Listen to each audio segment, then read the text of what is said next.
The Newsfeed PM continues now. The Democratic Alliance is decrying the state of government-owned buildings that are housing some government departments. The party has brought the matter to Parliament. Minister of Public Works and Infrastructure, Dean Macpherson, last week highlighted government's commitment to bringing various buildings up to code. One of the issues mentioned was the poor condition of police stations. To discuss this, I'm now joined by Lisa Schickerling, the DA's deputy spokesperson on policing. Lisa, good to have you. Thank you very much for coming on. Are you suggesting that there needs to be lesser buildings owned by a government, especially when it comes to police stations, and especially seeing that they are demonstrating an inability to maintain these buildings?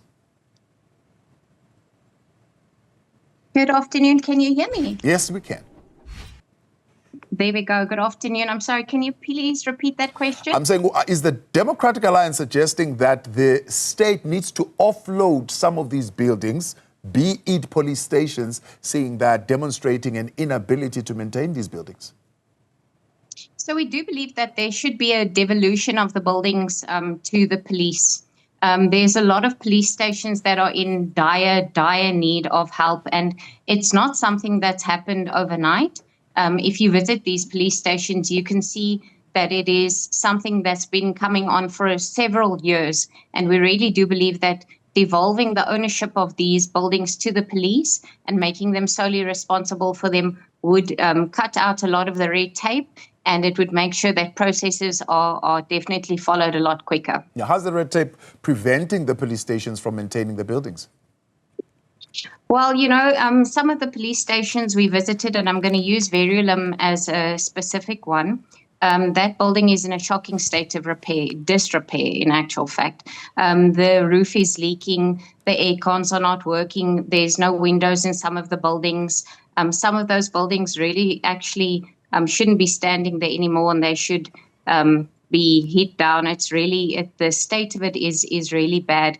And the working conditions for the police officers and then the people that are in the cells waiting trial is very bad. And we shouldn't allow that. That's actually a human rights violation. Whose responsibility is it to maintain those buildings?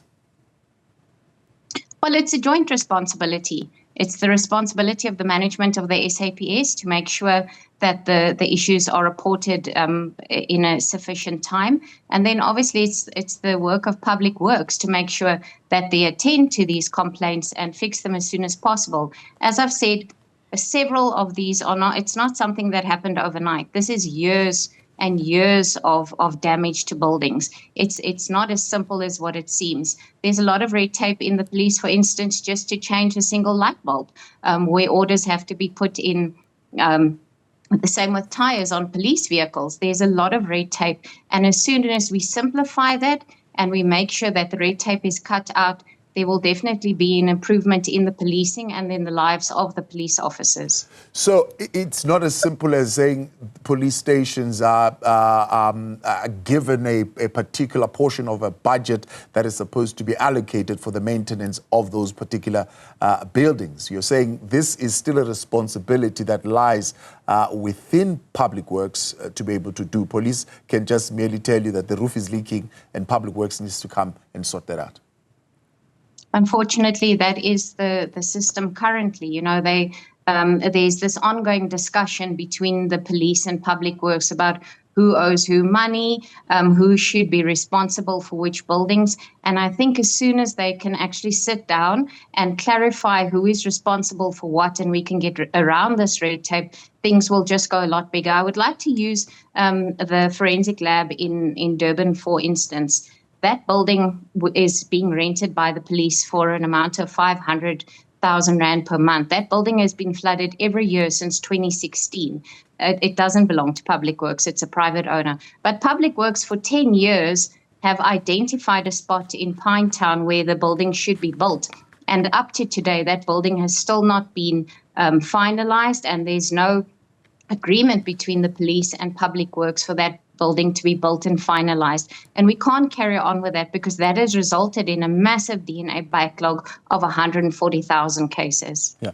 Now, the devolution of powers or certain responsibilities or certain areas of responsibility within the police is an ongoing debate that the National Department has been refusing. We know that. But how would a devolution of those particular powers and responsibilities, for example, of taking care of the facilities, change things? Well, it would definitely make the turnaround time of cases a lot quicker, especially in the case of the DNA. But in the cases of the buildings currently, if the powers were devolved to the SAPS, it would definitely make the working circumstances of the police officers a lot easier. I mean, you can only work in conditions that are conducive to working circumstances. I mean, you can never expect somebody to sit in an office working on a computer doing administrative duties and the roof is leaking above their head and they can't even switch their light on to come to work every day and be happy with what they're doing. So it's really just a shifting of blame from the SAPS to Public Works and back to the SAPS again. And we have to cut out the blaming game, and people need to take responsibility for this failure and stand up and actually make sure that they do what they're supposed to do and create a conducive environment. Yeah. Up until this point, what has been the stumbling block to the mandate of police extending to property management, or mandate of police stations extending to property management?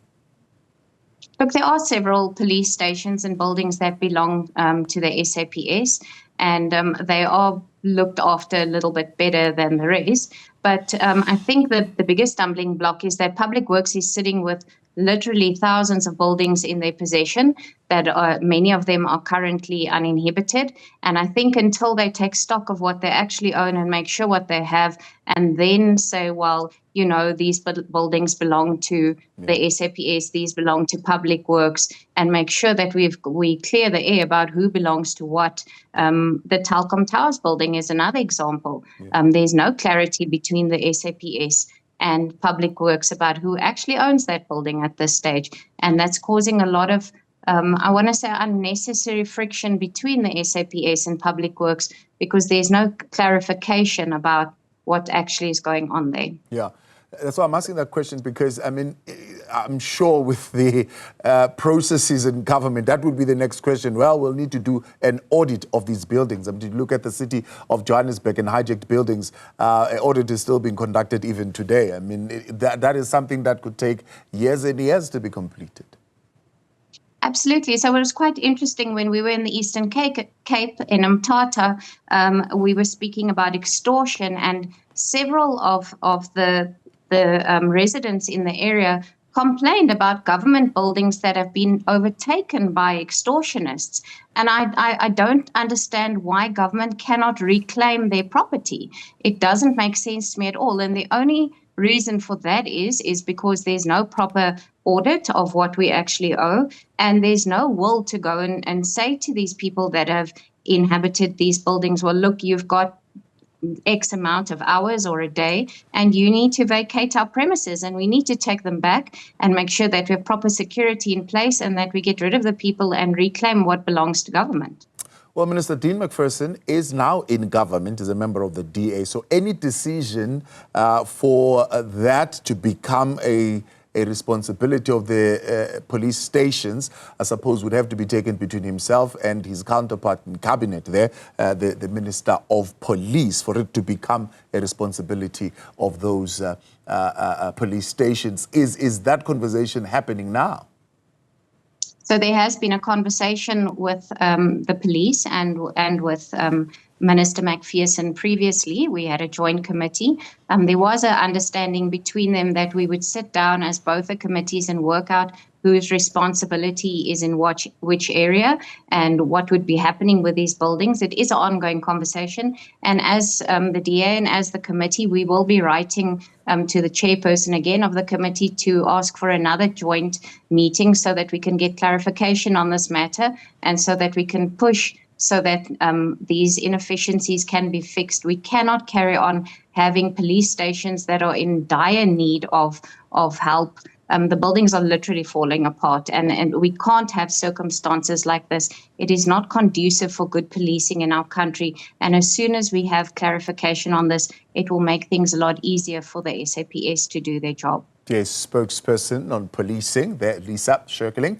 I appreciate your time. Thanks for coming on the newsfeed this afternoon.